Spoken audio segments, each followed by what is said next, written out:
পরে কিশোরগঞ্জে সংঘর্ষ হলো, আমি সোহেলের জন্য ভোট চাইছি।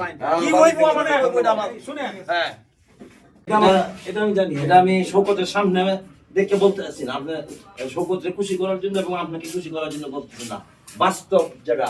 আমি একজন মুক্তিযোদ্ধা, আমি সাদারে সাদা বলি, কালারে কালা বলি।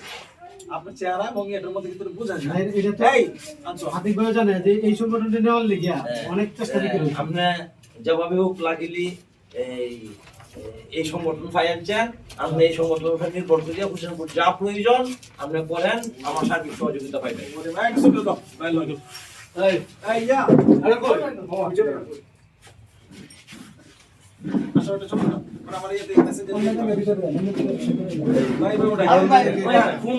আপনার মন যেভাবে চাই এইভাবে উঠান, আমি কেউ কাছে দায়বদ্ধ না।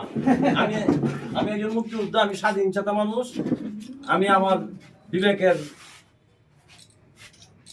না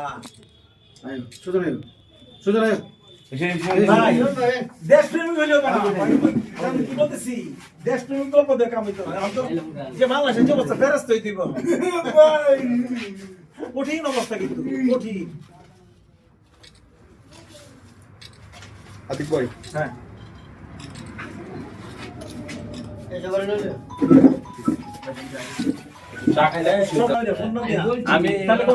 আমি 15 দিনের মানে এটা তো আজ মাসের কত আমি সপ্তাহে টাকা আসতেছি, যদি আমার ফোন না আমি নিজে কাটতে দেখি, কাটতে যাই পুরোটা নিজে মাইনে বলতো না যে সম্মেলনে মাজাহার ভাই আমার সাথে ডেট দিছে এনো আসবে, কিন্তু মাজাহার ভাই নিজে না আয়া যুবদলের সভাপতিরা, জেলা সভাপতিরা পাঠাইছে ফক্সি দেওয়ার জন্য, আয়া ক্ষমা টমা চাইতেছে এনতেন। এর ভিতর গেট করিয়া আয়া সোহেল ভাই আয়া কইতেছে যে আমি মুরব্বী, আমাদের দোয়াটা নেওয়ার জন্য খালি শুধু ওজন করাইছি। আমি বললাম যে আমার দোয়া দেওয়ার মতো সুযোগ আছে, কারণ আমি কাউকে কথা দেই নাই।